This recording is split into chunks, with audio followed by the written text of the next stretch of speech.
श्री राम, जय वीर हनुमान की जय हो। कथा शुरू हम करन लगे, आइए वीर हनुमान। राम लखन और जानकी सदा करत कल्याण। कैसे रामचरितमानस शुरू करने जा रहे हैं। तो इसमें नवपरायण है जो वो 9 है और मासपरायण 1 महीने की यानी कि 30 है।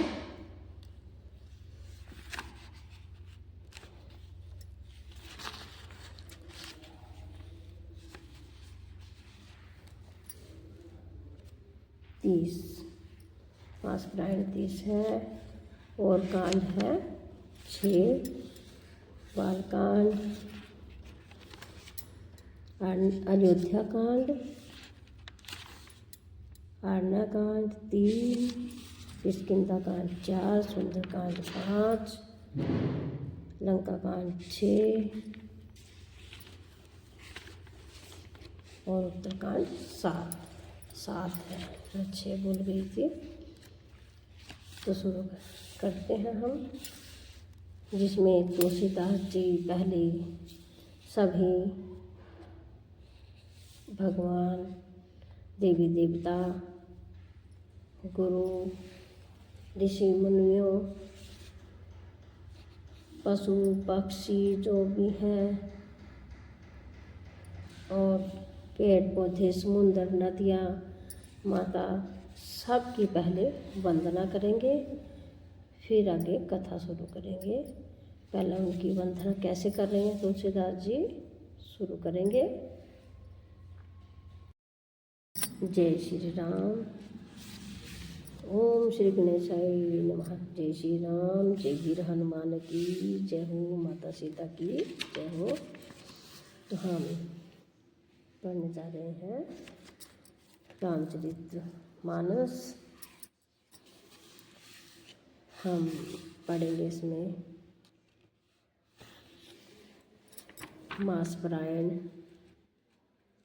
जो 30 होते हैं, मासपरायण 30 होते हैं और नवपरायण विश्राम स्थान होते हैं 9। तो आज हम मासपरायण से शुरू करेंगे। मासपरायण विधि है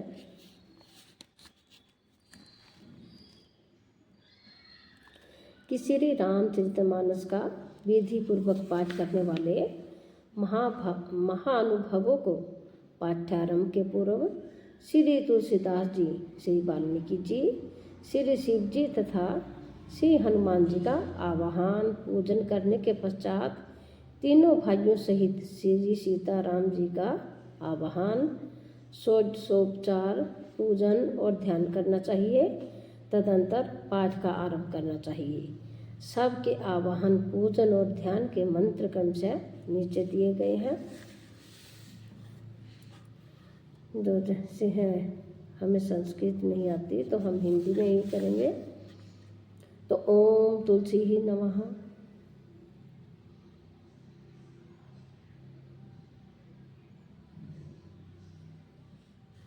मैं सीधे ही कर रही हूँ, आप पूजा पाठ इसका थोड़ा गंगा जल प्रसाद फल लेकर ही शुरू करें।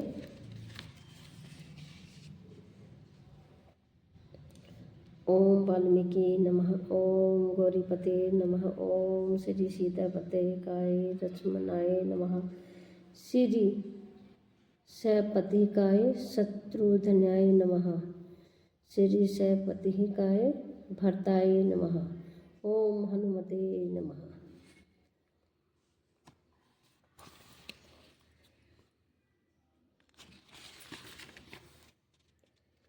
तो शुरू करते हैं।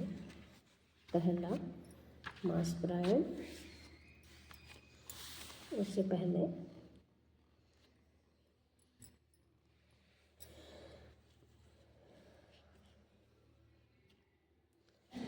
कथा शुरू हम करन लगे, आइए वीर हनुमान। राम लखन और सियान की करत सदा कल्याण।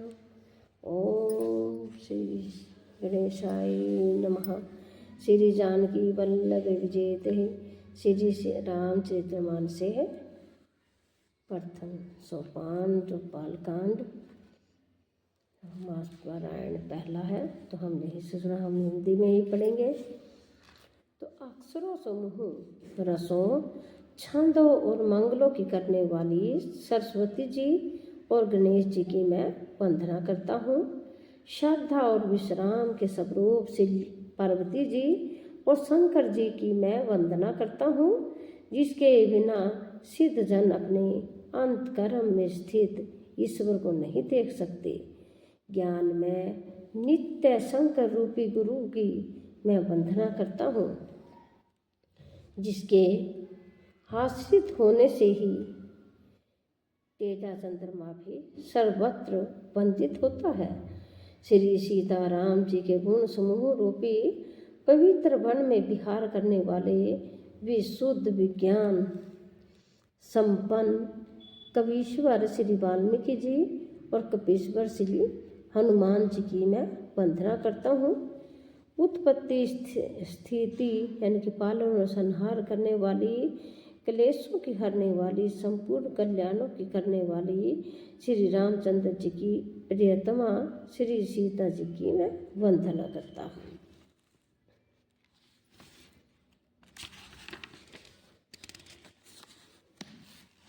जिनकी माया के वशीभूत संपूर्ण विश्व ब्रह्मादि देवता और असुर हैं, जिनकी सत्ता के रस्सी में सर्प के भ्रम की भांति यह सारा दृश्य जगत सत्य ही प्रतीत होता है, और जिसके केवल चरण ही भवसागर से तरने की इच्छा वालों के लिए एकमात्र नौकर है। उन समस्त कारणों से पर सब कारणों के कारण और सबसे श्रेष्ठ राम कहने वाले भगवान हरि की मैं वंदना करता हूँ। अनेक पुराण वेद और तंत्र शास्त्र के से समस्त सम्मत तथा जो रामायण में वर्णित है और कुछ अन्यत्र से भी उपलब्ध श्री रघुनाथ जी की कथा को तुलसीदास अपने अंतकरण के सुख के लिए अत्यंत मनोहर भाषा रचना में विस्तृत करता है, जिसके स्मरण करने से सब कार्य सिद्ध होते हैं। जो गणों के स्वामी और सुंदर हाथी के मुख वाले हैं, वे ही बुद्धि के राशि और सुख गुणों के धाम श्री गणेश जी मुझ पर कृपा करें।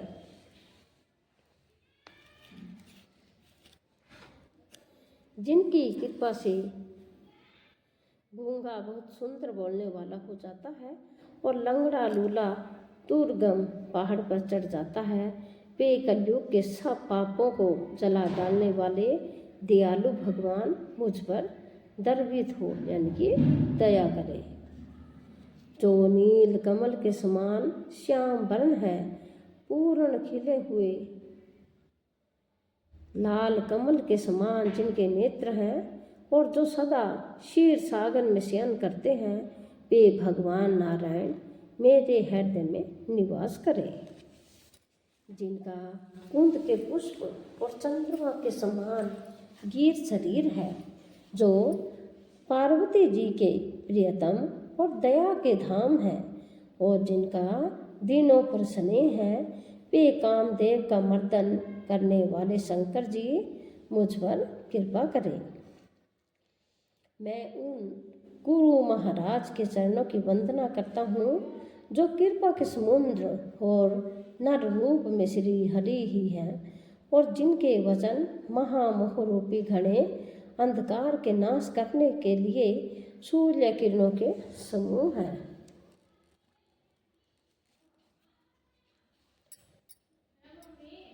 मैं गुरु महाराज के चरण कमलों की रज की वंदना करता हूँ, जो सुरुचि शब्द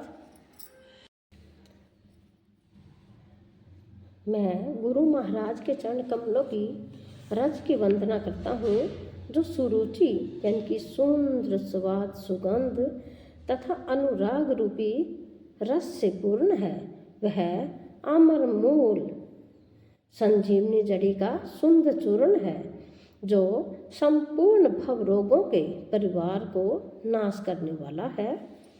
वह रज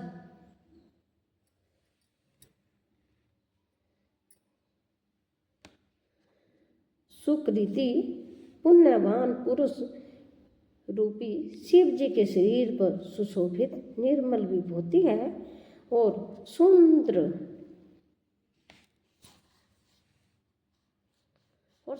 कल्याण और आनंद की जननी है। भगत के समरूपी सुंदर दर्पण के मैल को दूर करने वाली है और तिलक करने से गुणों के समूह को भस्म करने वाली है। तो श्री गुरु महाराज के चरण नखों की ज्योति मणियों के प्रकाश के समान है, जिसके स्मरण करते ही हृदय में दिव्य दृष्टि उत्पन्न हो जाती है। वह प्रकाश अज्ञान रूपी अंधकार का नाश करने वाला है। वह जिसके हृदय में आ जाता है उसके बड़े भाग्य है।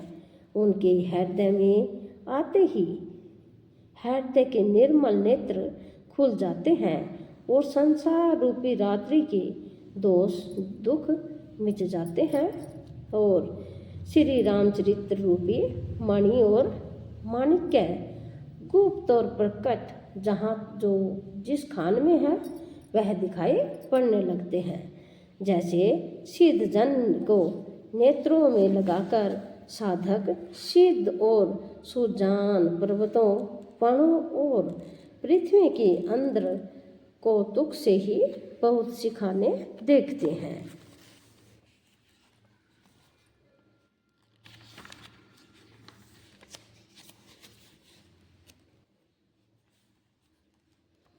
तो श्री गुरु महाराज के चरणों की रज कोमल और सुंदर नयन अमृत अंजन है, जो नेत्रों के दोषों का नाश करने वाला है। उस अंजन से विवेक रूपी नेत्रों को निर्मल करके मैं संसार रूपी बंधन से छुड़ाने वाले श्री रामचरित्र का वर्णन करता हूँ। पहले पृथ्वी के देवता ब्राह्मणों के चरणों की वंदना करता हूँ, जो अज्ञान से उत्पन्न सब संदेशों को हरने वाले हैं। फिर सब गुणों की खान संत समाज को प्रेम सहित सुंदर वाणी से प्रणाम करता हूँ।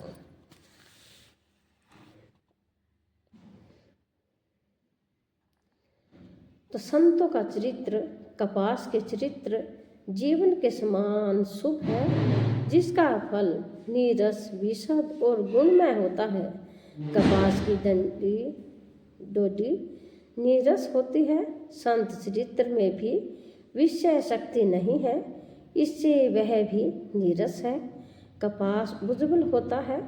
संत का हृदय भी अज्ञान और पाप रूपी अंधकार से रहित होता है, इसीलिए वह विशद है और कपास में गुण तंतु होते हैं। इसी प्रकार संत का चरित्र भी सद्गुणों का भंडार होता है, इसीलिए वह गुणमय है। जैसे कपास का धागा सुई के किए हुए छेद को अपना तन देकर ढक देता है, अथवा वह कपास जैसे ओढ़े जाने, काते जाने और बुने जाने का कष्ट सहकर भी वस्त्र के रूप में परिणत होकर दूसरों के गोपनीय स्थानों को ढकता है, उसी प्रकार संत स्वयं दुख सहकर दूसरों के छिद्रों यानी कि दोषों को ढकता है, जिसके कारण उसके जगत में वंदनीय यश प्राप्त किया है। तो संतों का समाज आनंद और कल्याणमय है, जो जगत में चलता फिरता तीर्थराज प्रयाग है, जहाँ उस संत समाज रूपी प्रयागराज में राम भक्ति रूपी गंगा जी की धारा है और ब्रह्मा विचार का प्रचार सरस्वती जी है। विधि और निषेध, यह करो और यह न करो, रूपी कर्मों की कथा कलयुग के पापों को हरने वाली सूर्यत नया यमुना जी है और श्री भगवान विष्णु और शंकर जी की कथाएं त्रिवेणी रूपी से सुशोभित है, जो सुनते ही सब आनंद और कल्याणों की देने वाली है। तो उस संत समाज रूपी प्रयाग में अपने धर्म में जो अटल विश्वास है वह अक्षय वट है और शुभ कर्म ही उस तीर्थराज का समाज यानी कि परिकर है। वह संत समाज रूपी प्रयागराज सब देशों में सब समय सभी को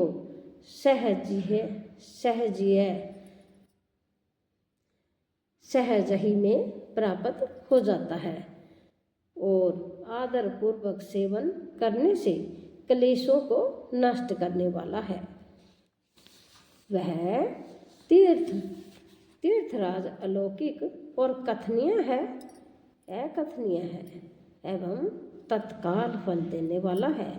उसका प्रभाव प्रत्यक्ष है।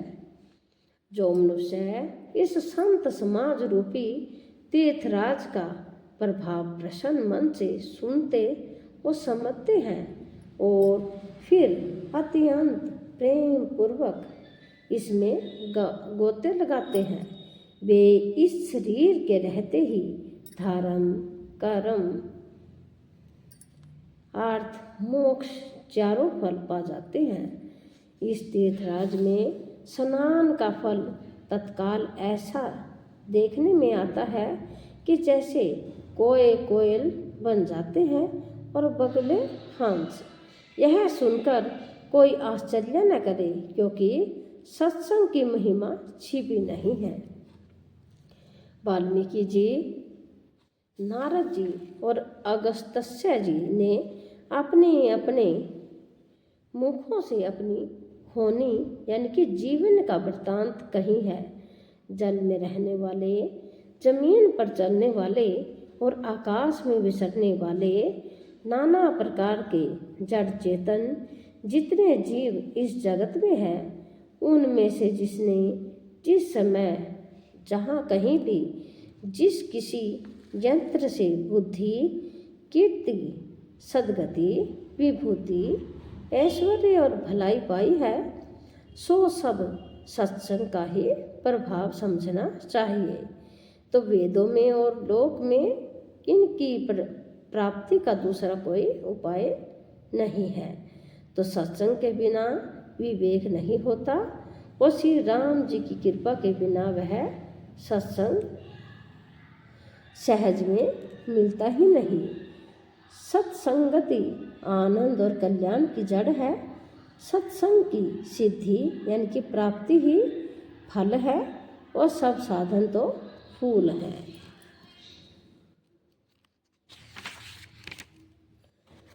दोस्त भी सत्संगति पाकर सुधर जाते हैं। जैसे पारस के स्पर्श से लोहा सुहावना हो जाता है और सुंदर सोना बन जाता है, किंतु देव योग से यदि कभी सज्जन कुसंगति में पड़ जाते हैं तो वे वहाँ भी सांप की मणि के समान अपने गुणों का ही अनुसरण करते हैं। अर्थात जिस प्रकार सांप का संसर्ग पाकर भी मणि उसके विष को ग्रहण नहीं करती तथा अपने सहज गुण प्रकाश को नहीं छोड़ती, उसी प्रकार साधु पुरुष दुष्टों के संग में रहकर भी दूसरों को प्रकाश ही देते हैं। दुष्टों का उन पर कोई प्रभाव नहीं पड़ता। ब्रह्मा, विष्णु, शिव, कवि और पंडितों की वाणी भी संत महिमा का वर्णन करने में संकोचाती है। वह मुझसे किस प्रकार नहीं कही जाती, जैसे साग तरकारी बेचने वाले से मणियों के गुण समूह नहीं कहे जा सकते। मैं संतों को प्रणाम करता हूँ जिसके चित्त में समता है, जिनका न कोई मित्र है और न कोई शत्रु।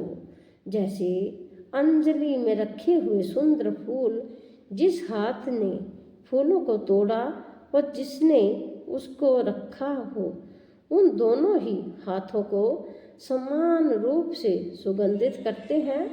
वैसे ही संत शत्रु और मित्र दोनों का ही समान रूप से कल्याण करते हैं। संत सरल हृदय और जगत के हितकारी होते हैं। उनके ऐसे स्वभाव और स्नेह को जानकर मैं विनय करता हूँ, मेरी इस बाल विनय को सुंदर कृपा करके श्री राम जी के चरणों में मुझे प्रीति दे। अब मैं सच्चे भाव से दुष्टों को प्रणाम करता हूँ, जो बिना ही प्रयोजन अपना हित करने वाले भी प्रतिकूल आचरण करते हैं। दूसरों के हित की हानि ही जिनकी दृष्टि में लाभ है, जिनको दूसरों के उजड़ने में हर्ष और बसने में विषाद होता है, जो हरि और हर के यश रूपी पूर्णिमा के चंद्रमा के लिए राहु के समान है। अर्थात जहाँ कहीं भगवान विष्णु या शंकर के यश का वर्णन होता है, उसी में वे बाधा देते हैं और दूसरों की बुराई करने में सहस्त्र बाहु के समान वीर हैं, जो दूसरों के दोषों को हजार आंखों से देखते हैं और दूसरों के हित रूपी घी के लिए जिनका मन मक्खी के समान है। अर्थात जिस प्रकार मक्खी घी में गिरकर उसे खराब कर देती है और स्वयं भी मर जाती है, उसी प्रकार दुष्ट लोग दूसरों के बने बनाए काम को अपनी हानि करके भी बिगाड़ देते हैं। तो तेज यानी कि दूसरों को जलाने वाले ताप में अग्नि और क्रोध में यमराज के समान है।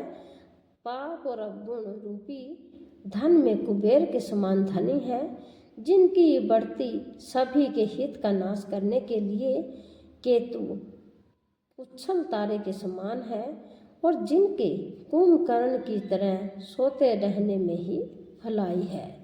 जैसे ओले खेती का नाश करके आप भी गल जाते हैं, वैसे ही वे दूसरों का काम बिगाड़ने के लिए अपना शरीर तक छोड़ देते हैं। मैं दुष्टों को हजार मुखों शेष जी के समान समझकर प्रणाम करता हूँ।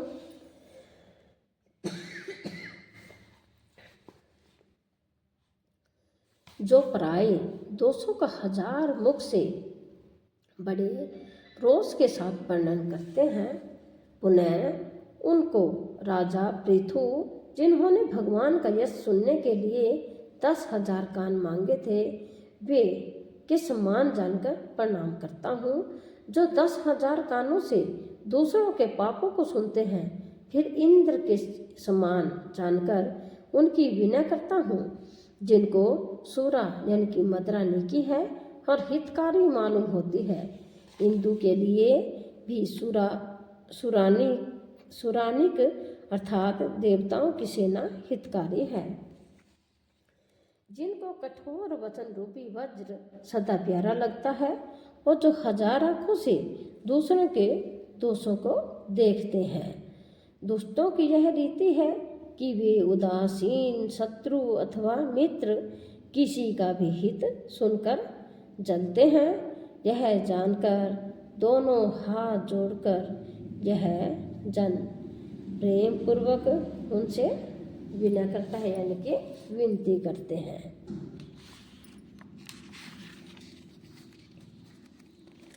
मैंने अपनी ओर से विनती की है, परंतु वे अपनी ओर से कभी नहीं चूकेंगे।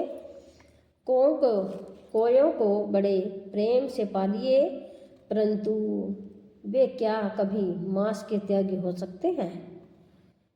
अब मैं संत और असंत दोनों के चरणों की वंदना करता हूँ। दोनों ही दुख देने वाले हैं, परंतु उनमें कुछ अंतर कहा गया है। वह अंतर यह है कि एक संत तो बिछुड़ते समय प्राण हर लेते हैं और दूसरे असंत मिलते हैं तब दारुण यानी कि दुख देते हैं। अर्थात संतों का बिछुड़ना मरने के समान दुखदाई होता है और असंतों का मिलना। दोनों संत और असंत जगत में एक साथ पैदा होते हैं, पर एक साथ पैदा होने वाले कमल और जोंक की तरह उनके गुण अलग अलग होते हैं। जैसे कि कमल दर्शन और स्पर्श से सुख देता है, किंतु जोंक शरीर का स्पर्श पाते ही रक्त चूसने लगती है। साधु अमृत के समान मृत्यु रूपी संसार से उबारने वाला और असाधु मदिरा के समान मोह, प्रमाद और जड़ता उत्पन्न करने वाला है। दोनों को उत्पन्न करने वाला जगत रूपी अगाध समुद्र एक ही है। शास्त्रों में समुद्र मंथन से ही अमृत और मदिरा दोनों की उत्पत्ति बताई गई है। भले और बुरे अपनी अपनी करनी के अनुसार सुंदर यश और अपयश की संपत्ति पाते हैं। अमृत, चंद्रमा, गंगा जी और साधु एवं विष अग्नि कलयुग के पापों की नदी अर्थात कर्मनाशा और हिंसा करने वाला व्याध, इनके गुण अवगुण सब कोई जानते हैं, किंतु जिसे जो भाता है उसे वही अच्छा लगता है। भला भलाई ही ग्रहण करता है और नीच नीचता को ही ग्रहण करता है। अमृत की सराहना अमर करने में होती है और विष के मारने में। दुष्टों के पापों और अवगुणों की और साधुओं के गुणों की कथाएं दोनों ही अपार और अथाह समुद्र है।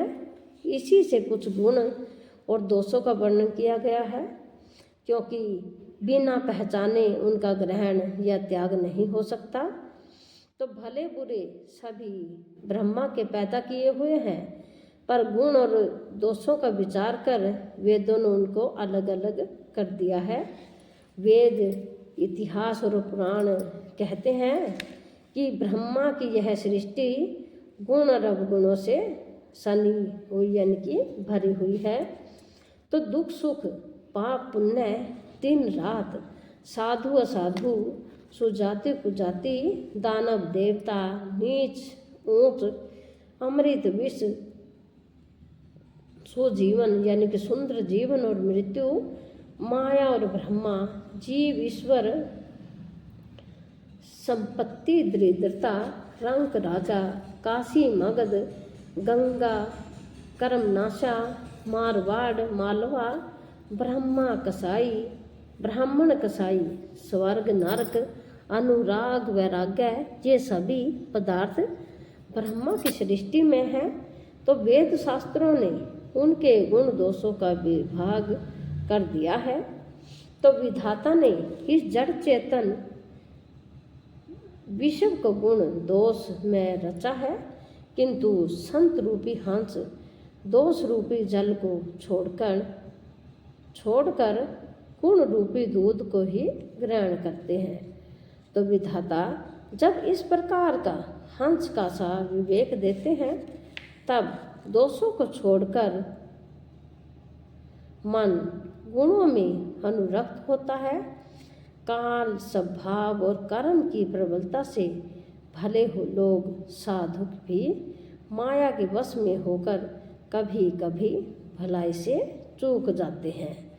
तो भगवान के भक्त जैसे उस चूक को सुधार लेते हैं और दुख दोषों को मिटाकर निर्मल यश देते हैं, वैसे ही दुष्ट भी कभी कभी उत्तम संग पाकर भलाई करते हैं, परंतु उनका कभी भंग न होने वाला मलिन स्वभाव नहीं मिटता।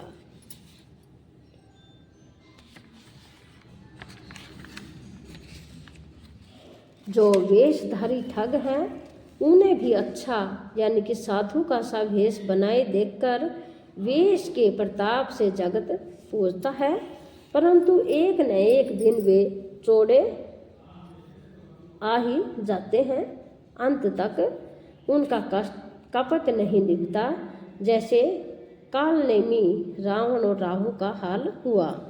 तो बुरा वेश बना लेने पर भी साधु का सम्मान ही होता है, जैसे जगत में जामबान और हनुमान जी का हुआ।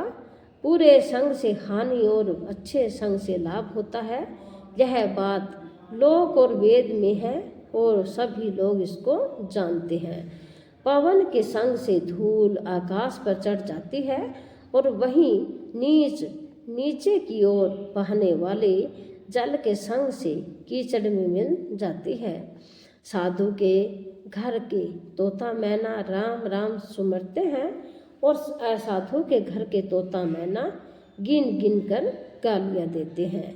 कुसंग के कारण धुआं कालिक कहलाता है, वही धुआं सुसंग से सुंदर स्याही होकर पुराण लिखने के काम में आता है और वही धुआं जल अग्नि और पवन के संग से बादल होकर जगत को जीवन देने वाला बन जाता है।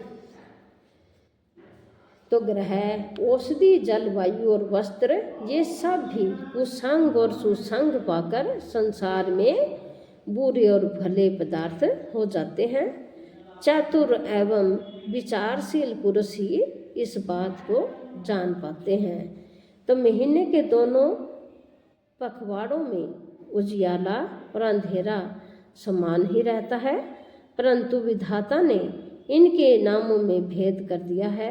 एक का नाम शुक्ल और दूसरे का नाम कृष्ण रख दिया है। तो एक को चंद्रमा का बढ़ाने वाला और दूसरे को चंद्रमा को घटाने वाला समझकर जगत ने एक को सुयश और दूसरे को अपयश दे दिया है। तो जगत में जितने जड़ और चेतन जीव हैं, सबको राम मैं जानकर मैं उन सब के चरण कमलों की सदा दोनों हाथ जोड़कर वंदना करता हूँ। देवता, दैत्य, मनुष्य, नाग, पक्षी, प्रेत, पितृ, गंधर्व, किन्नर और निशाचर सबको मैं प्रणाम करता हूँ। अब सब मुझ पर कृपा कीजिए। 84 लाख योनियों के 4 प्रकार के स्वेदज, अंडज, उद्विज, जरायुज जीव जल, पृथ्वी और आकाश में रहते हैं। उन सब से भरे हुए इस सारे जगत को श्री सीताराम मैं जानकर मैं दोनों हाथ जोड़कर प्रणाम करता हूँ। मुझको अपना दास जानकर कृपा की खान आप सब लोग मिलकर छल छोड़कर कृपा कीजिए। मुझे अपने बुद्धि बल का भरोसा नहीं है, इसीलिए मैं सबसे विनती करता हूँ। मैं श्री रघुनाथ जी के गुणों का वर्णन करना चाहता हूँ, परंतु मेरी बुद्धि छोटी है और श्री राम जी का चरित्र अथाह है। इसके लिए मुझे उपाय का एक भी अंग अर्थात कुछ लेश मात्र भी उपाय नहीं सूझता। तो मेरे मन और बुद्धि कंगाल है, किंतु मनोरथ राजा है। मेरी बुद्धि तो अत्यंत नीची है और चाह बड़ी ऊंची है। चाह तो अमृत पाने की है, पर जगत में जुड़ती छाछ भी नहीं है। सज्जन मेरी ढिठाई को क्षमा करेंगे और मेरे बाल वचनों को मन लगाकर प्रेम कर पूर्वक सुनेंगे। जैसे बालक जब तोतले वचन बोलता है तो उसके माता पिता उन्हें प्रसन्न मन से सुनते हैं, किंतु क्रूर, कुटिल और बुरे विचार वाले लोग जो दूसरों के दोषों को ही भूषण रूप से धारण किए रहते हैं, अर्थात जिन्हें प्राय दोष ही प्यारे लगते हैं, हंसेंगे।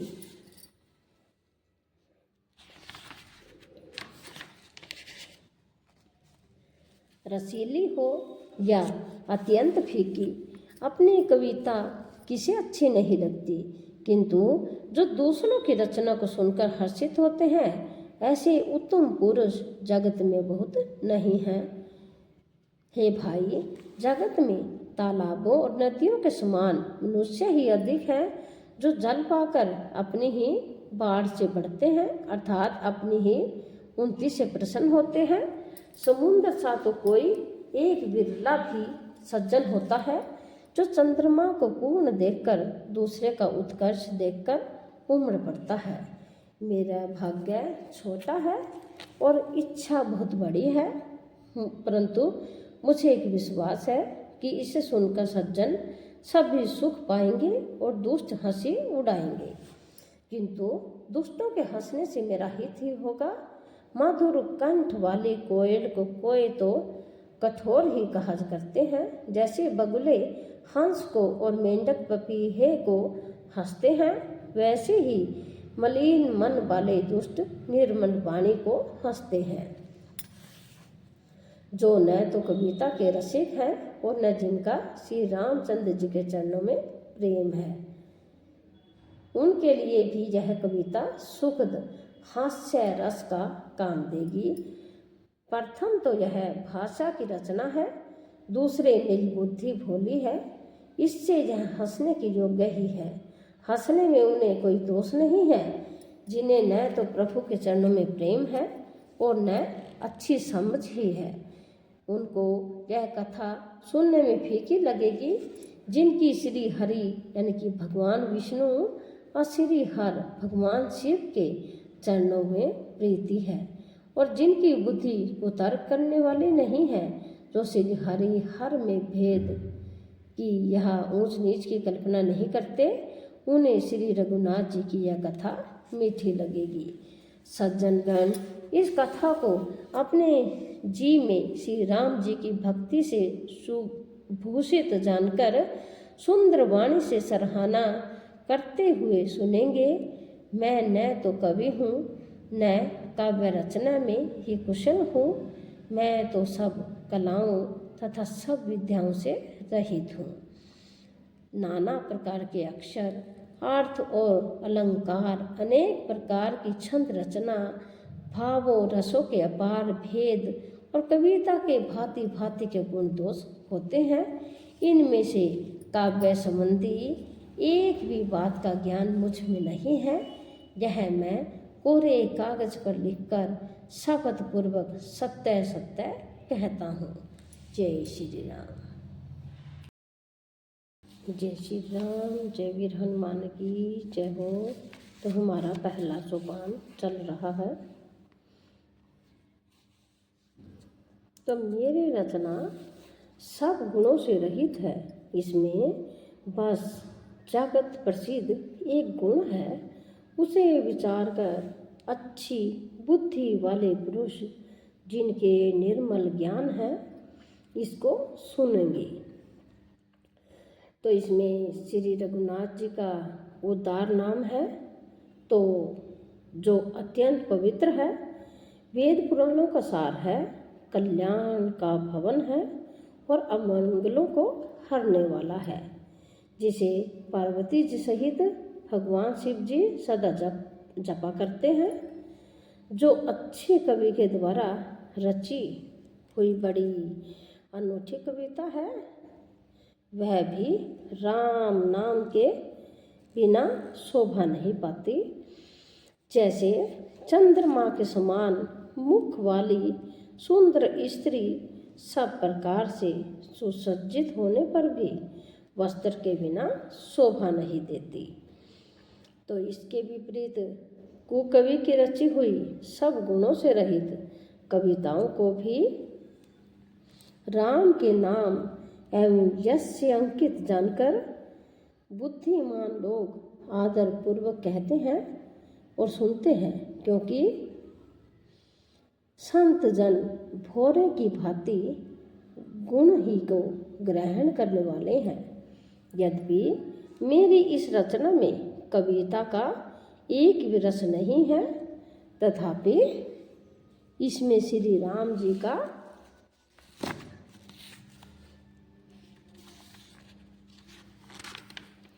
प्रताप प्रकट है। मेरे मन में यही एक भरोसा है, भले संग से भला किसने बड़प्पन नहीं पाया। धुआं भी अगर के संग से सुगंधित होकर अपने स्वाभाविक कड़वेपन को छोड़ देता है। मेरी कविता अवश्य भद्दी है, परंतु इसमें जगत का कल्याण करने वाली राम कथा रूपी उत्तम वस्तु का वर्णन किया गया है। इससे यह भी अच्छी ही समझी जाएगी। तो तुलसीदास जी कहते हैं कि श्री रघुनाथ जी की कथा कल्याण करने वाली और कलयुग के पापों को हरने वाली है। तो मेरी इस भद्दी कविता रूपी नदी की चाल पवित्र जल वाली नदी गंगा जी की चाल की भांति टेढ़ी है, चाल की भांति टेढ़ी है। प्रभु श्री रघुनाथ जी के सुंदर यश के संग से यह कविता सुंदर तथा सज्जनों के मन को भाने वाली हो जाएगी। तो शमशान की अपवित्र राख भी श्री महादेव जी के अंग के संग से सुहावनी लगती है और सम्मान करते ही पवित्र करने वाली होती है। तो श्री राम जी के यश के संग से मेरी कविता सभी को अत्यंत प्रिय लगेगी। जैसे मल्ला पर्वत के संग से काष्ठ मात्र यानी कि चंदन बनकर वंदनीय हो जाता है, फिर क्या कोई काठ का विचार करता है। तो श्यामा गो काली होने पर भी उसका दूध उज्जवल और बहुत गुणकारी होता है, यही समझकर सब लोग उसे पीते हैं। इसी तरह गवारू भाषा में होने पर भी श्री सीताराम जी के यश को बुद्धि लोग बड़े चाव से गाते और सुनते हैं। तो मणि माणिक और मोती की जैसी सुंदर छवि है वह सांप पर्वत और हाथों के मस्तक पर हाथी के मस्तक पर वैसी शोभा नहीं पाती। राजा के मुकुट और नवयुवती स्त्री के शरीर को पाकर ही ये सब अधिक शोभा को प्राप्त होते हैं। तो इसी तरह बुद्धिमान लोग कहते हैं कि सुकवि की कविता भी उत्पन्न और कही होती है और शोभा अन्यत्र कही पाती है। अर्थात कवि की वाणी से उत्पन्न हुई कविता भी वहाँ शोभा पाती है जहाँ उसका विचार प्रचार तथा उसमें कथित आदर्श का ग्रहण और अनुसरण होता है। तो कवि के सम्मान करते ही उसकी भक्ति के कारण सरस्वती जी ब्रह्मलोक को छोड़कर दौड़ी आती है। तो सरस्वती जी की दौड़ी आने की वह थकावट रामचरित्र रूपी सरोवर में उन्हें नहलाए बिना दूसरे करोड़ों उपायों से भी दूर नहीं होती। कवि और पंडित अपने हृदय में ऐसा विचार कर कलयुग के पापों को हरने वाले श्री हरि के यश का ही गान करते हैं। तो संसारी मनुष्यों का गुणगान करने से सरस्वती जी सिर धुनकर पछताने लगती है कि मैं क्यों इसके बुलाने पर आई। बुद्धिमान लोग हृदय को समुद्र, बुद्धि को सीप और सरस्वती को स्वाति नक्षत्र के समान कहते हैं। इसमें यदि श्रेष्ठ विचार रूपी जल बसता है तो मुक्तामणि के समान सुंदर कविता होती है। उन कविता रूपी मुक्तामणियों को युक्ति से बेंधकर फिर रामचरित्र रूपी सुंदर ताने में पिरोकर सज्जन लोग अपने निर्मल हृदय में धारण करते हैं, जिससे अत्यंत अनुराग रूपी शोभा होती है। वे अत्यंतिक प्रेम को प्राप्त होते हैं। जो कराल कलयुग में जन्मे हैं, जिनकी करनी कोय के समान है और वेश हंस का सा है, वे वेद मार्ग को छोड़कर कुमार्ग पर चलते हैं जो कपटी की मूर्ति और कलयुग के पापों के भाड़े हैं, जो श्री राम जी के भक्त कहलाकर लोगों को ठगते हैं, जो धन यानी कि लोभ, क्रोध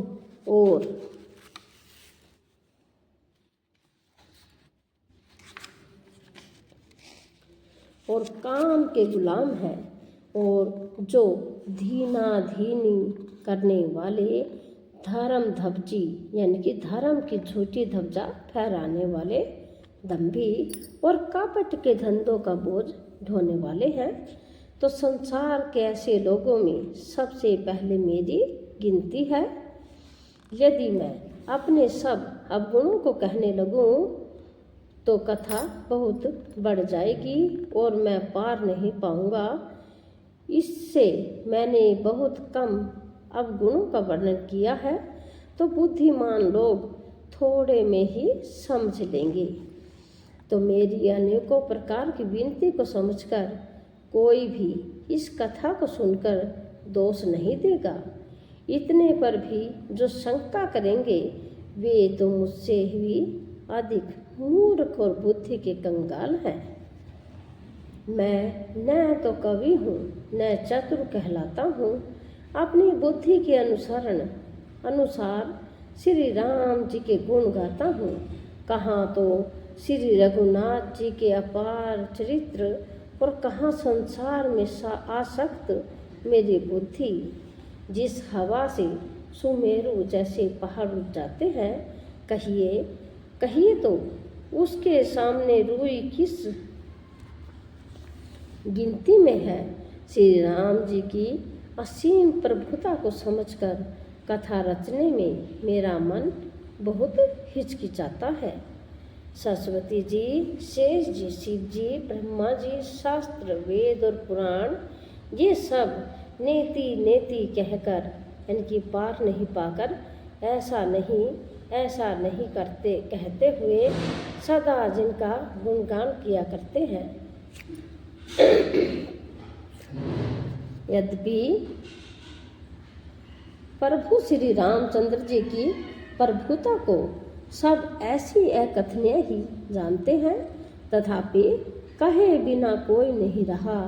इसमें वेद ने ऐसा कारण बताया है कि भजन का प्रभाव बहुत तरह से कहा गया है, अर्थात भगवान की महिमा का पूरा वर्णन तो कोई कर नहीं सकता, परंतु जिससे जितना बन पड़े उतना भगवान का गुणगान करना चाहिए, क्योंकि भगवान के गुणगान रूपी भजन का प्रभाव बहुत ही अनोखा है। उसका नाना प्रकार से शास्त्रों में वर्णन है। थोड़ा सा भी भगवान का भजन मनुष्य को सहज ही भव सागर से तार देता है। जो परमेश्वर एक है, जिनके कोई इच्छा नहीं, जिनका कोई रूप और नाम नहीं, जो अजन्मा सच्चिदानंद और परम धाम है और जो सब में व्यापक एवं विश्वास रूप है, उन्हें भगवान ने दिव्य शरीर धारण करके नाना प्रकार की लीला की है। वह लीला केवल भक्तों के हित के लिए ही है, क्योंकि भगवान परम कृपालु और शरणागत के बड़े प्रेमी हैं, जिनकी भक्तों पर बड़ी ममता और कृपा है। जिन्होंने एक बार जिस पर कृपा कर दी उस पर फिर कभी क्रोध नहीं किया। वे प्रभु श्री रघुनाथ जी गई हुई वस्तु को फिर प्राप्त करने वाले गरीब निवाज दीन बंधु, सरल स्वभाव, सर्वशक्तिमान और सबके स्वामी हैं। यही समझकर बुद्धिमान लोग उस श्री हरि का यश वर्णन करके अपनी वाणी को पवित्र और उत्तम फल यानी कि मोक्ष दुर्लभ भागवत प्रेम देने वाले बनते हैं। उसी बल से यानी कि महिमा का यथार्थ वर्णन नहीं, परंतु महान फल देने वाला भजन समझकर भगवत कृपा के बल पर ही मैं श्री रामचंद्र जी के चरणों में सिर नवाकर श्री रघुनाथ जी के गुणों की कथा कहूँगा। इसी विचार से वाल्मीकि, व्यास आदि मुनियों ने पहले हरि की कीर्ति गाई है। भाई, उसी मार्ग पर चलना मेरे लिए सुगम होगा। जो अत्यंत बड़ी श्रेष्ठ नदियां हैं, यदि राजा उन पर पुल बांध देता है तो अत्यंत छोटी चींटियां भी उन पर चढ़कर बिना ही परिश्रम के पार चले जाते हैं। इसी प्रकार मुनियों के वर्णन के सहारे मैं भी श्री रामचंद्र जी का वर्णन सहज ही कर सकूँगा। इस प्रकार मन को बल दिखलाकर मैं श्री रघुनाथ जी की सुहावनी कथा की रचना करता हूँ।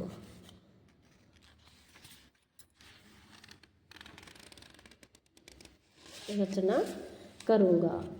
व्यास आदि जो अनेकों श्रेष्ठ कवि हो गए हैं, जिन्होंने बड़े आदर से श्री हरि का सुयश यानी के वर्णन किया है, मैं उन सब श्रेष्ठ कवियों के चरण कमलों में प्रणाम करता हूँ। वे मेरे सब मनोरथों को पूरा करें। कलयुग के भी उन कवियों को मैं प्रणाम करता हूँ, जिन्होंने श्री रघुनाथ जी के गुण समूहों का वर्णन किया है। जो बड़े बुद्धिमान प्राकृतिक कवि हैं, जिन्होंने भाषा में हरि चरित्रों का वर्णन किया है, और जो ऐसे कवि पहले हो चुके हैं, जो इस समय वर्तमान में हैं और जो आगे होंगे, उन सबको मैं सारा कपट त्याग कर प्रणाम करता हूँ।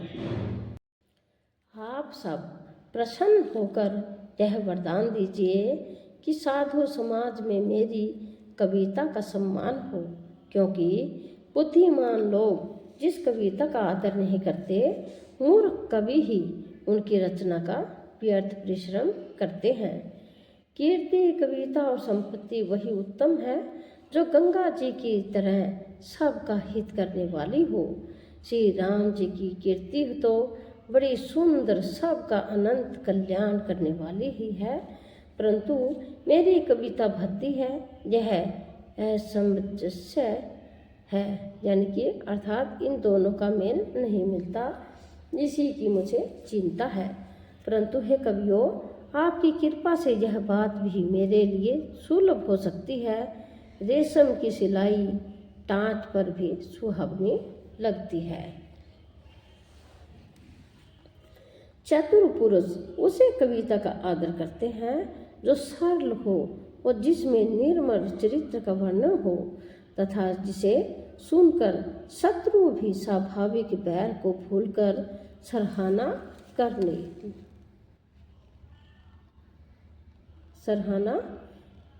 लगी। ऐसी कविता बिना निर्मल बुद्धि के होती नहीं, और मेरी बुद्धि का बल बहुत ही थोड़ा है। इसलिए बार बार निहोरा करता हूँ कि हे कवियों, आप कृपा करें जिससे मैं हरि यश का वर्णन कर सकूं। कवि और पंडितगण, आप जो रामचरित्र रूपी मानसरोवर के सुंदर हंस हैं, मुझ बालक की विनती मुझ सुनकर और सुंदर रुचि देखकर मुझ पर कृपा करें। मैं उन वाल्मीकि मुनि के चरण कमलों की वंदना करता हूँ, जिन्होंने रामायण की रचना की है। जो खर यानी कि राक्षस सहित होने पर भी खर कठोर से विपरीत बड़े कोमल और सुंदर है, तथा जो दूषण राक्षस सहित होने पर भी दूषण अर्थात दोष से रहित है। मैं चारों वेदों की वंदना करता हूँ, जो संसार समुद्र के पार होने के लिए जहाज के समान है, तथा जिन्हें श्री रघुनाथ जी का निर्मल यश वर्णन करते समर्पण में भी भेद यानी कि थकावट नहीं होता। मैं ब्रह्मा जी के चरण रज की वंदना करता हूँ, जिन्होंने भव सागर बनाया, जहाँ जहाँ से एक वसंत रूपी अमृत चंद्रमा और कामधेनु निकले और दूसरी ओर दुष्ट मनुष्य रूपी विष और मदिरा उत्पन्न हुए। जय श्री राम। जय श्री राम। ओम श्री गणेशाय नमः। पहला मास पारायण कि देवता ब्रह्मा, पंडित, ग्रह इन सब के चरणों की वंदना करके हाथ जोड़कर कहता हूँ कि आप प्रसन्न होकर मेरे सारे सुंदर मनोरथों को पूरा करें। तुलसीदास जी बोल रहे हैं ये शब्द।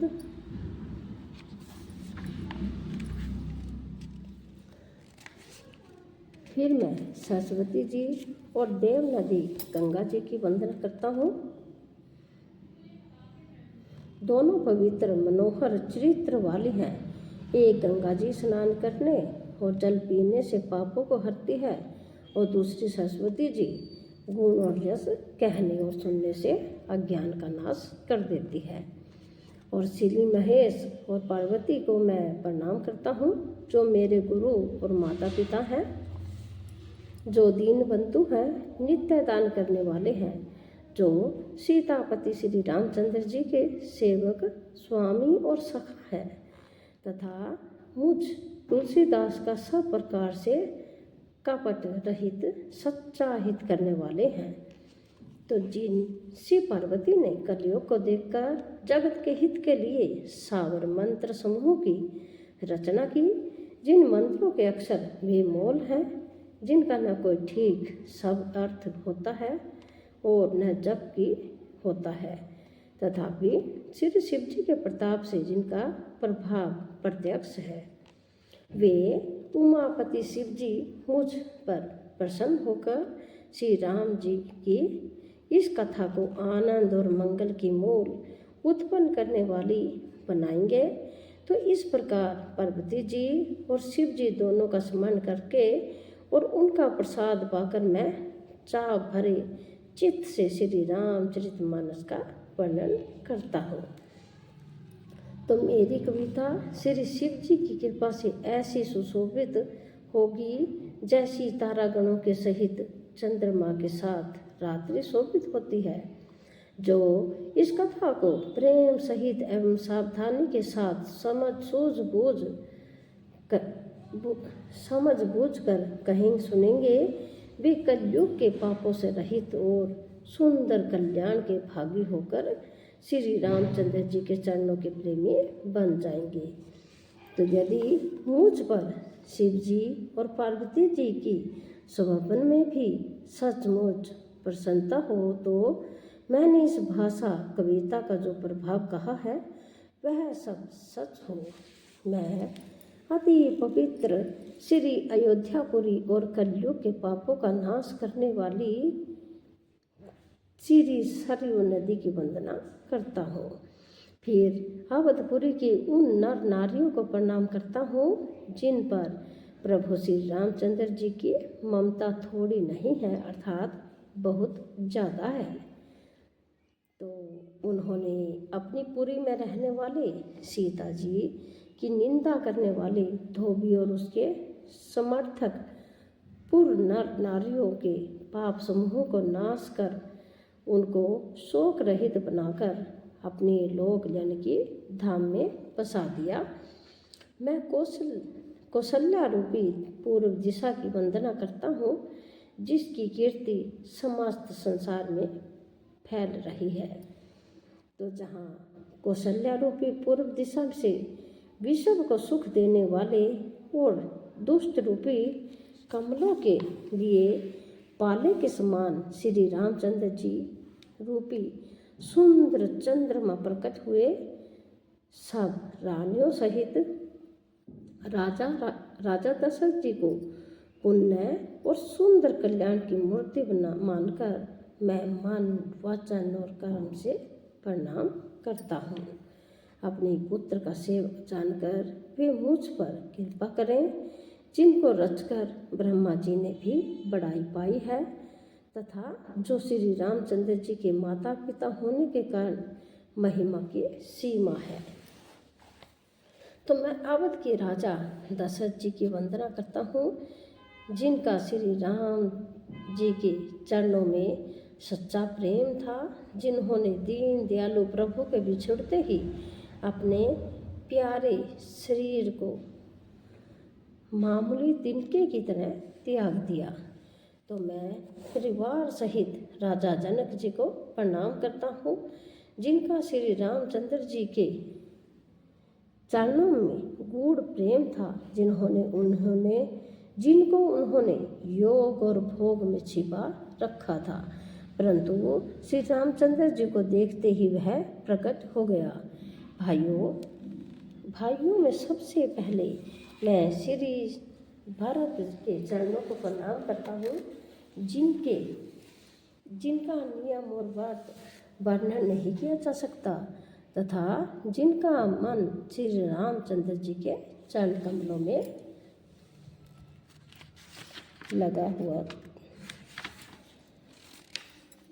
चरण कमलों में भोरे की तरह लुभाया हुआ। तभी उनका पास नहीं छोड़ता। मैं श्री लक्ष्मण जी के चरण कमलों को प्रणाम करता हूँ, जो शीतल सुंदर और भक्तों को सुख देने वाले हैं। तो श्री रघुनाथ जी की कीर्ति रूपी विमल पताकाओं में, जिनका लक्ष्मण जी का जस पताका को ऊंचा करके फहराने वाले दंड के समान हुआ, जो 1000 सिर वाले और जगत के कारण, यानी कि 1000 सिरों पर जगत को धारण कर रखने वाले शेष जी हैं, जिन्होंने पृथ्वी का भय दूर करने के लिए अवतार लिया है। वे गुणों की खान, कृपा सिंधु, सुमित्रा नंदन श्री लक्ष्मण जी मुझ पर सदा प्रसन्न रहे।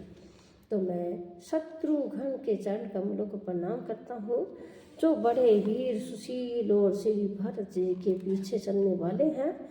मैं महावीर श्री हनुमान जी की भी हनुमान जी की विनती करता हूँ, जिनके यश का श्री रामचंद्र जी ने स्वयं अपने श्री मुख से वर्णन किया है। मैं पवन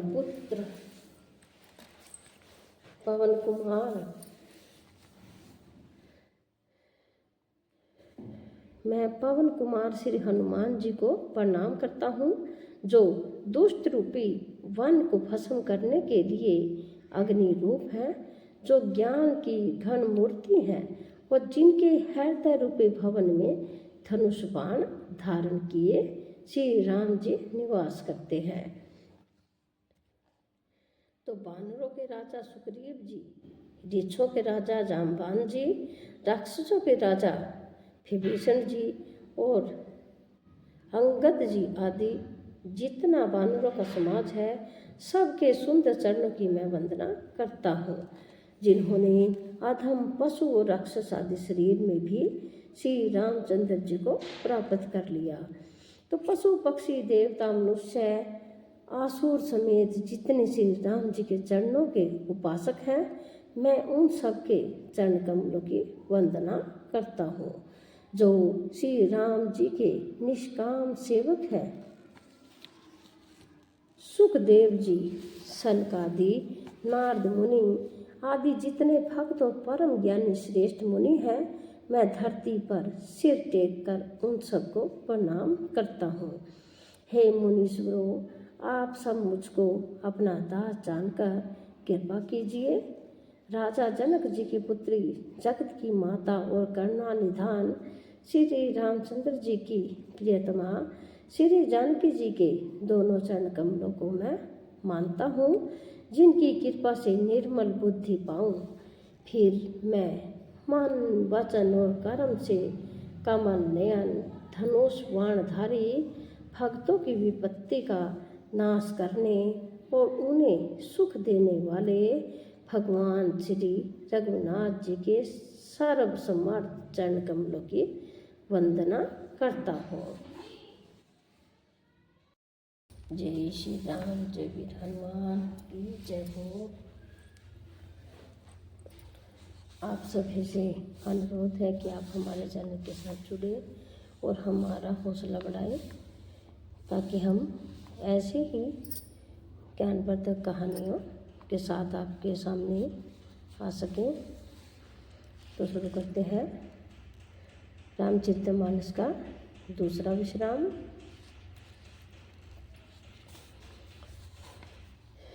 दूसरे विश्राम में तुलसीदास जी क्या कहते हैं, आइए जानते हैं कि मैं आवध के राजा श्री दशरथ जी की भी वंदना करता हूँ कि जिनका श्री राम जी के चरणों में सच्चा प्रेम था, जिन्होंने दीन दयालु प्रभु के बिछुड़ते ही अपने जो प्यारा शरीर था मामूली जानकर उसके तिनके कितने त्याग दिया।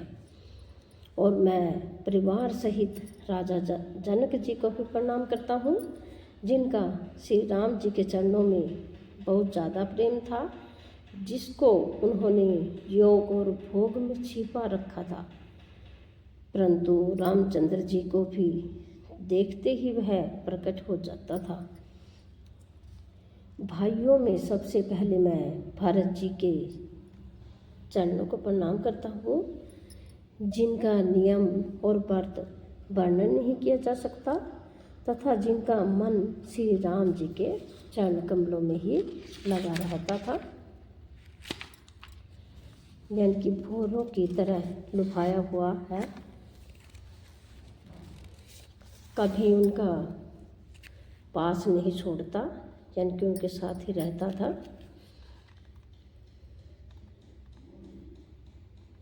मैं श्री लक्ष्मण जी के चरणों को कमलों को प्रणाम करता हूँ, जो शीतल सुंदर और भक्तों के सुख देने वाले हैं।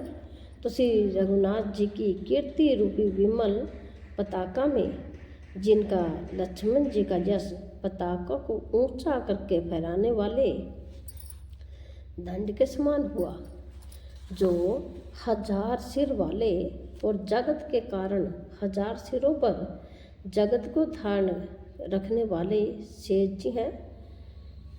जो लक्ष्मण जी हैं वो शेष जी हैं, जो सारे जगत को अपने सिर पर रखे हुए हैं। तो जिन्होंने पृथ्वी का भय दूर करने के लिए अवतार लिया है, वे गुणों की खान कृपा सिंधु सुमित्रा नंदन श्री लक्ष्मण जी मुझ पर सदा प्रसन्न रहे।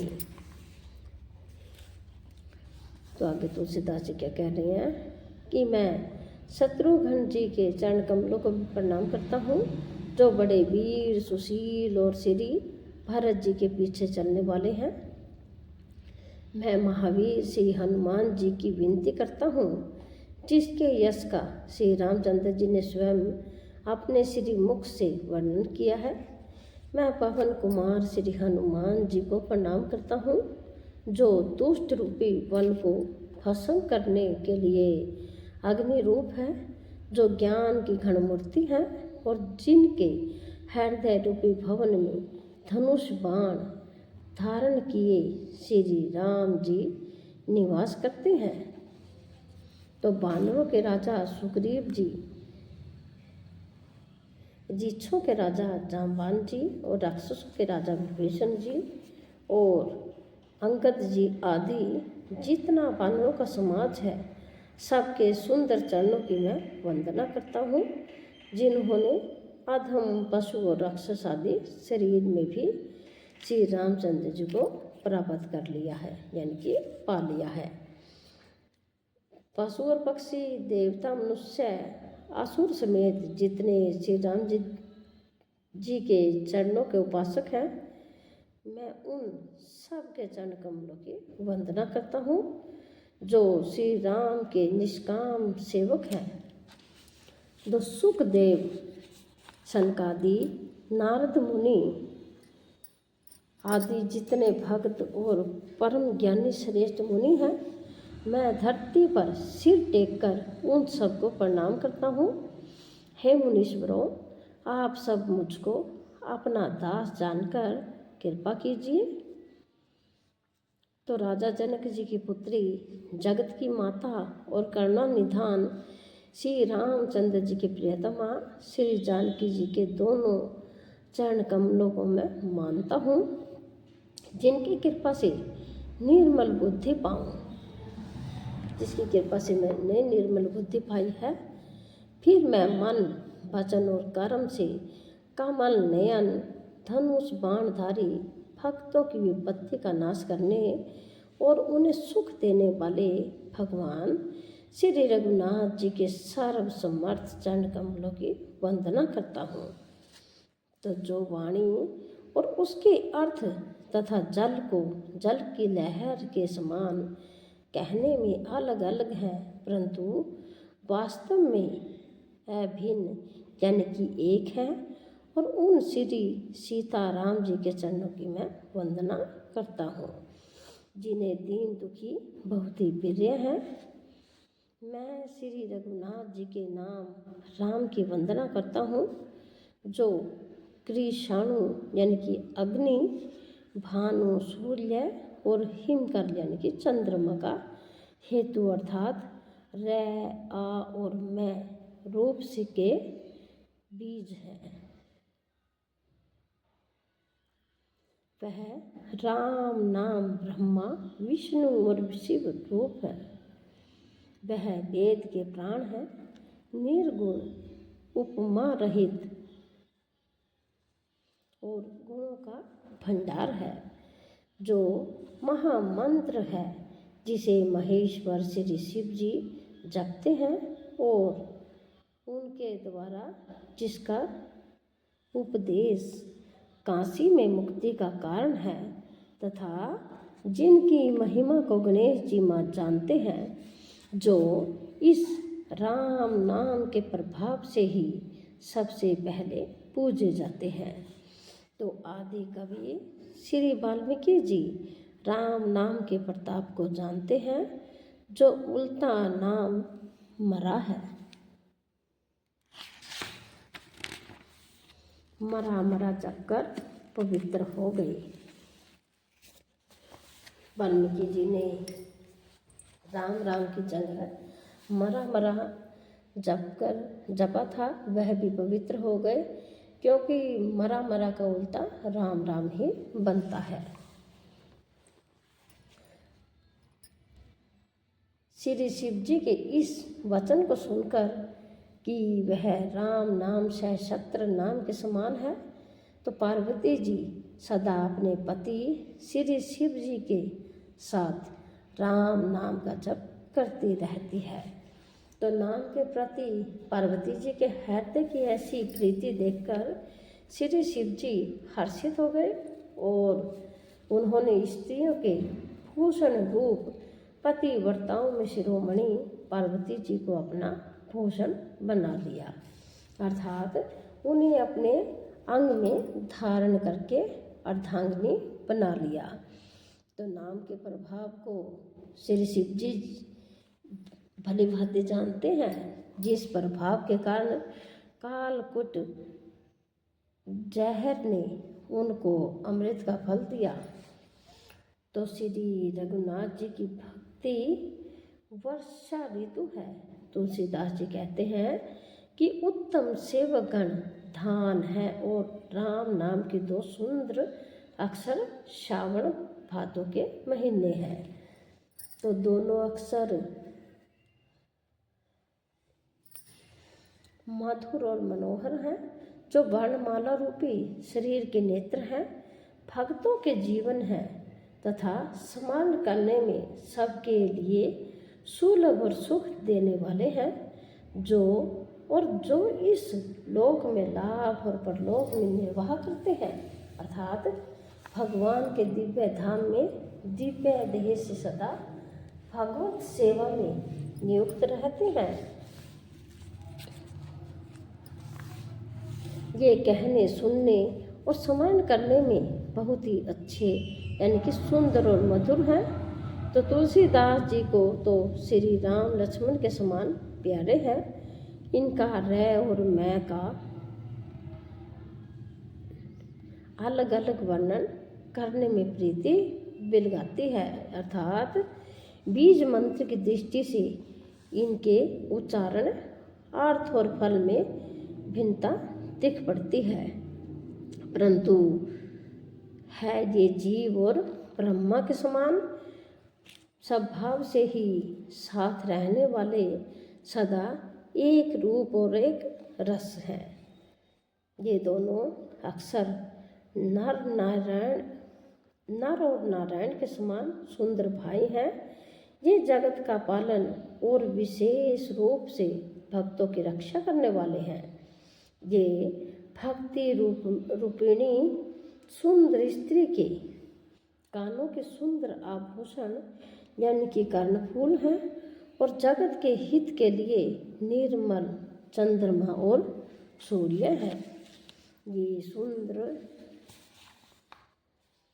ये सुंदर गति यानी कि मोक्ष रूपी अमृत के स्वाद और तृप्त के समान है।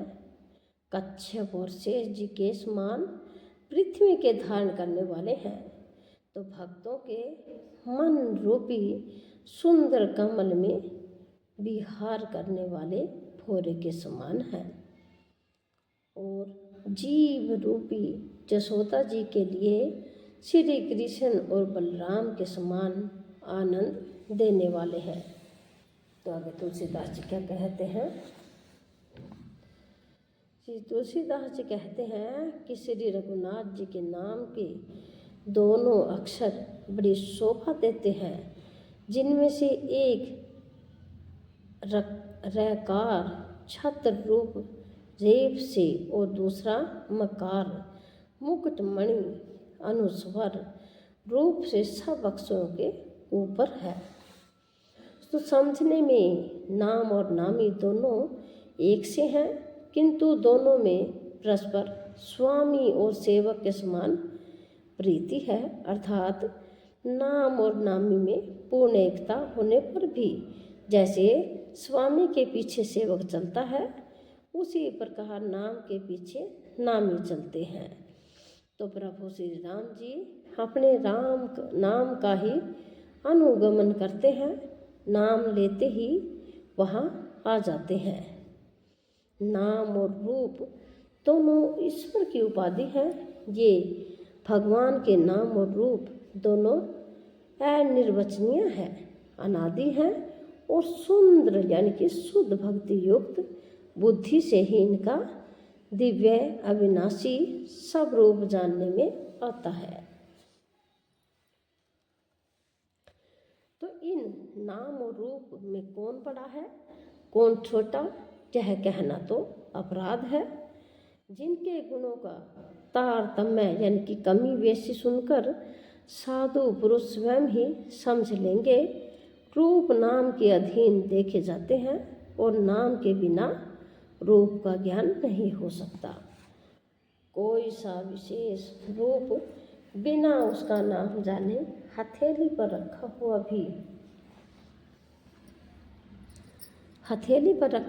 भी पहचाना नहीं जा सकता, और रूप के बिना देखे भी नाम का स्मरण किया जाए तो विशेष प्रेम के साथ वह रूप हृदय में आ जाता है। यानी कि हथेली पर लिखा हुआ जो राम का नाम है उसे कोई पहचानने का नहीं हो, और रूप के बिना यानी कि मन में स्मरण किया जाए तो विशेष प्रेम के साथ वह रूप हृदय में आ जाता है। तो नाम और रूप की गति की कहानी, विशेषता की कहानी अकथनीय है। नाम और रूप की कहानी जानिए, वह क्या है। वह समझने में सुखदायक है, परंतु उसका वर्णन नहीं किया जा सकता। निर्गुण और सगुण के बीच में नाम सुंदर साक्षी है और दोनों का यथार्थ ज्ञान कराने वाला चतुर दुभाषीय है। तुलसीदास जी कहते हैं, यदि तू भीतर और बाहर दोनों ओर उजाला चाहता है तो मुख रूपी द्वार की जीव रूपी देही पर राम नाम रूपी मणि यानी कि दीपक को रख। तुलसीदास जी क्या कहते हैं कि यदि आप अंदर और बाहर दोनों तरफ उजाला चाहते हैं तो अपने मुख यानी कि जीभ के द्वार पर, जीभ और मुख है, जो जीभ है मुख, उसकी देहली पर राम नाम रूपी मणि का दीपक जलाते रहिए, यानी कि अपने मुख से स्मरण करते रहिए। तो ब्रह्मा के बनाए हुए इस परवचन परपंच दृश्य जगत से भली भांति छूटे हुए वैराग्यवान मुक्त योगी पुरुष इस नाम को ही जीव से जपते हुए तत्व ज्ञान रूपी दिन में जागते हैं और नाम तथा रूप से रहित अनुपम अनिर्वचनीय अनाम्य ब्रह्मा सुख का अनुभव करते हैं। जो परमात्मा के गूढ़ रहस्य को, यथार्थ महिमा को जानना चाहते हैं, वे जिज्ञासु भी नाम को जीभ से जपकर उसे जान लेते हैं, यानी कि लौकिक सिद्धियों के चाहने वाले यथार्थी साधक लो लगाकर नाम का जप करते हैं और अनिमादि यानी कि 8 सिद्धियों को पाकर सिद्ध हो जाते हैं। संकट से घबराए हुए आर्त भक्त नाम जप करते हैं तो उनके बड़े भारी बुरे बुरे संकट मिट जाते हैं और वे सुखी हो जाते हैं। जगत में 4 प्रकार के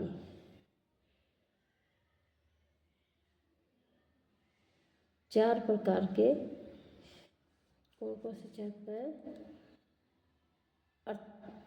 अर्थार्थी अनादि की चाह से भजने वाले, आर्त संकट की निवृत्ति के लिए भजने वाले, जिज्ञासु भगवान को जानने की इच्छा से भजने वाले, ज्ञानी भक्तवान को तत्व से जानकर स्वाभाविक ही प्रेम से भजने वाले राम भक्त हैं और चारों ही पुण्यात्मा पाप रहित और उदार हैं।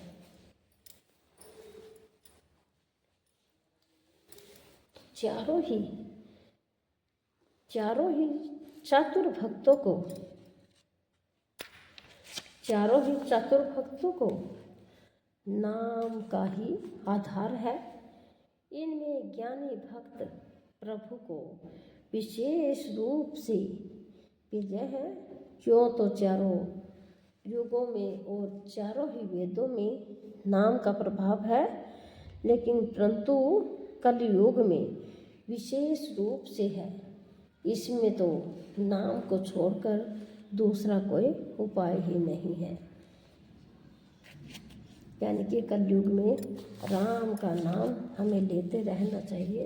अब कलयुग ही है जिसमें हमें राम का ही सहारा है।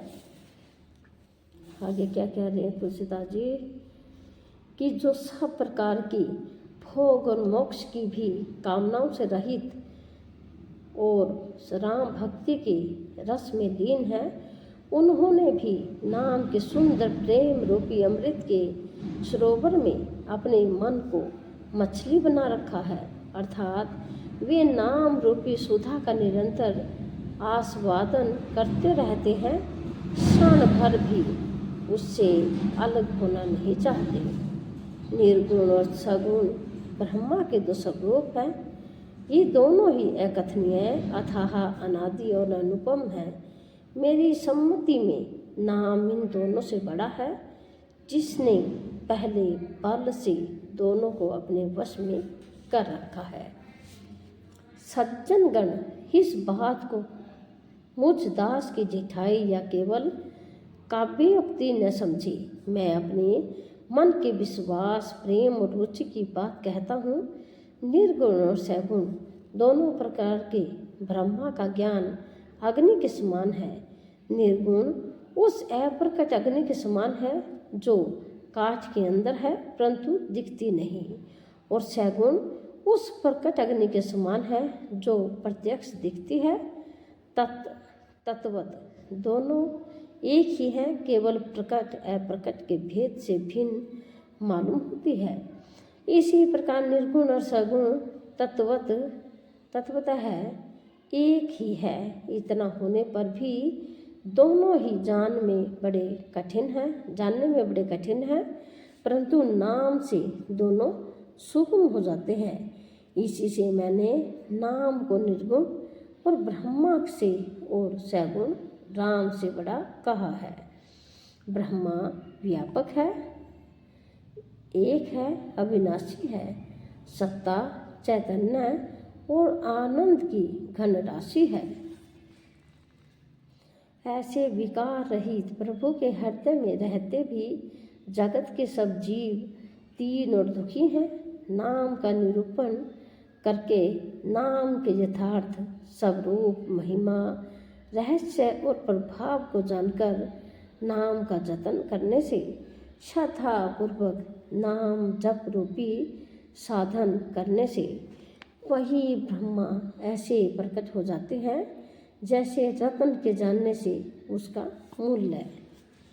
इस प्रकार निर्गुण से नाम का प्रभाव अत्यंत बड़ा है। अब अपने विचार के अनुसार कहता हूँ कि नाम सगुण राम से भी बड़ा है। नाम अपने विचार के अनुसार कहता हूँ कि नाम राम से भी बड़ा है। राम का नाम उनसे भी बड़ा है।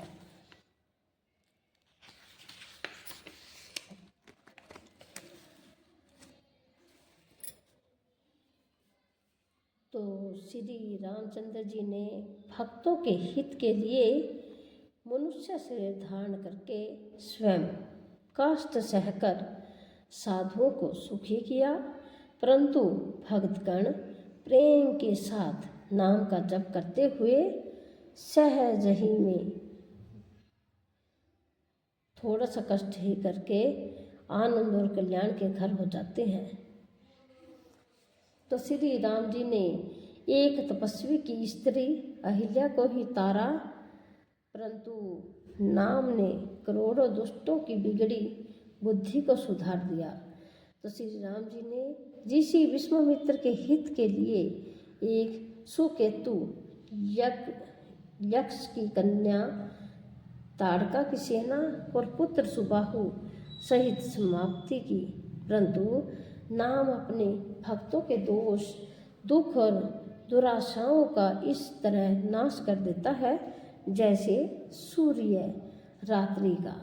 श्री राम जी ने तो स्वयं शिव जी के धनुष को तोड़ा, परंतु नाम का प्रताप ही संसार के सब भय का नाश करने वाला है। तो श्री राम जी ने भयानक दंडक वन को सुहावना बनाया, परंतु नाम ने असंख्य मनुष्यों के मनों को पवित्र कर दिया। तो श्री रघुनाथ जी ने राक्षसों के समूह को मारा, परंतु नाम तो कलयुग के सारे पापों की जड़ उखाड़ने वाला है। तो श्री रघुनाथ जी ने तो सबरी, जटायु आदि उत्तम सेवकों को ही मुक्ति दी है, परंतु नाम ने अनगिनत दुष्टों का उद्धार किया। नाम के गुणों की कथा वेदों में प्रसिद्ध है। तो श्री राम जी ने सुग्रीव और विभीषण दो को ही अपने शरण में रखा है। अब यह सब कोई जानते हैं, परंतु नाम ने अनेक गरीबों पर कृपा की है। नाम का यह सुंदर विरद लोक और वेद में विशेष रूप से प्रकाशित है। तो श्री राम जी ने तो भालू और बानरों की सेना बटोरी और समुद्र पर पुल बांधने के लिए थोड़ा परिश्रम नहीं किया, परंतु नाम लेते ही संसार समुद्र सूख जाता है। सज्जनगण, मन में विचार कीजिए कि दोनों में कौन बड़ा है। अब आप ही विचार करके बताएं कि राम बड़ा है या उनका नाम। तो श्री रामचंद्र जी ने कुटुंब सहित रावण को युद्ध में मारा, तब सीता सहित उन्होंने अपने नगर यानी कि अयोध्या में प्रवेश किया। राम राजा हुए, अवध उनकी राजधानी हुई। देवता और मुनि सुंदर वाणी से जिनके गुण गाते हैं, परंतु सेवक यानी कि भक्त प्रेम पूर्वक नाम के स्मरण मात्र से बिना परिश्रम मोह की प्रबल सेना को जीतकर प्रेम में मगन हुए अपने ही मुख सुख में विचरते हैं। नाम के प्रसाद से उन्हें सपने में भी कोई चिंता नहीं सताती। तो इस प्रकार नाम निर्गुण ब्रह्मा और सगुण राम दोनों से बड़ा है। ब्रह्मा और राम दोनों से बड़ा है। यह वरदान देने वालों को भी वर देने वाला है। तो श्री शिव जी ने अपने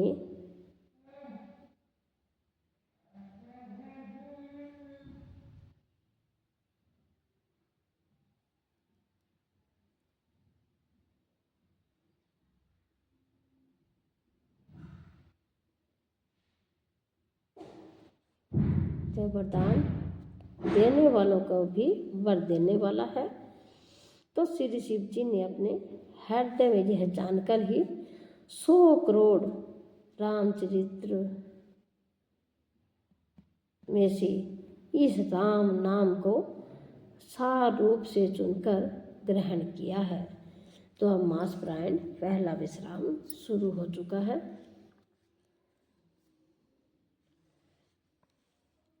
तो नाम ही के प्रसाद से शिव जी अविनाशी हैं और अमंगल वेश वाले होने पर भी मंगल की राशि हैं। सुखदेव जी और सनकादि सिद्ध मुनि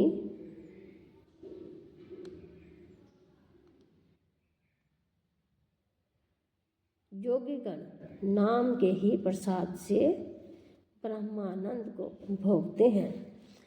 तो नारद जी ने नाम के प्रताप को जाना है। हरि सारे संसार को प्यारे हैं, हरि को हर प्यारे हैं। और आप श्री नारद जी हरि और हर दोनों को प्रिय हैं। नाम के जपने से प्रभु ने कृपा की, जिससे प्रहलाद भक्त शिरोमणि हो गए।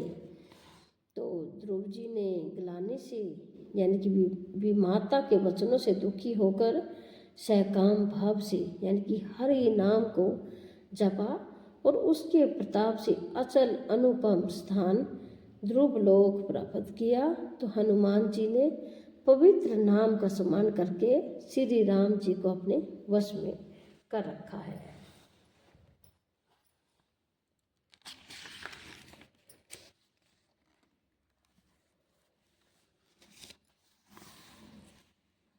नीच अजामिल गज और गणिका यानी कि वेश्या भी श्री हरि के नाम के प्रभाव से मुक्त हो गए। मैं नाम की बड़ाई कहाँ तक कहूँ, राम भी नाम के गुणों को नहीं गा सकते। तो कलयुग में राम का नाम कल्पतरु मन चाहा पदार्थ देने वाला और कल्याण का निवास यानी कि मुक्ति का घर है, जिसको स्मरण करने से भांग सा निष्कृष्ट यानी कि तुलसीदास तुलसी के समान पवित्र हो गए हैं। केवल कलयुग की ही बात नहीं है, चारों युगों में, तीनों कालों में और तीनों लोकों में नाम को जपकर जीव शोक रहित हुए हैं। वेद पुराण और संतों का मत यही है कि समस्त गुणों का, समस्त पुण्यों का फल श्री राम जी में या राम नाम में प्रेम होना है। पहले सत्य युग में ध्यान से, दूसरे त्रेता युग में यज्ञ से और द्वापर में पूजन से भगवान प्रसन्न होते हैं। परंतु कलयुग केवल पाप की जड़ और मलिन है। इसमें मनुष्यों का मन पाप रूपी समुद्र में मछली बना हुआ है, अर्थात पाप से कभी अलग होना ही नहीं चाहता।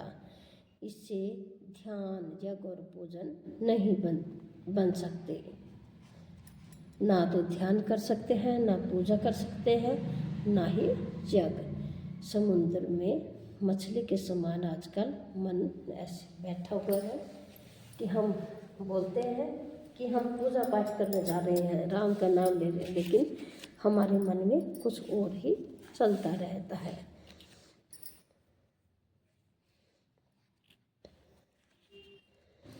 तो ऐसे काल यानी कि कलयुग के काल में तो नाम ही कल्प वृक्ष है और स्मरण करते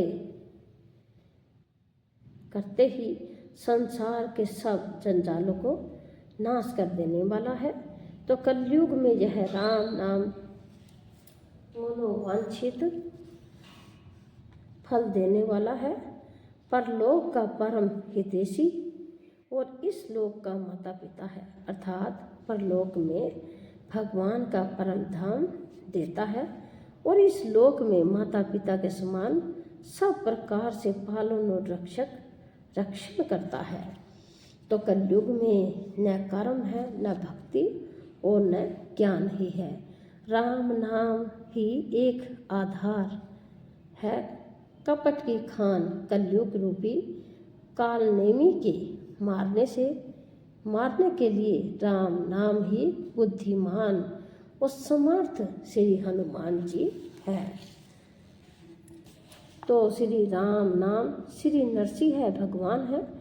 कलयुग हिरण्याकशिपु है और जप करने वाले जन प्रहलाद के समान है। यह राम नाम देवताओं के शत्रु कलयुग रूपी दैत्य को मार कर जप करने वाले की रक्षा करेगा। जय श्री राम।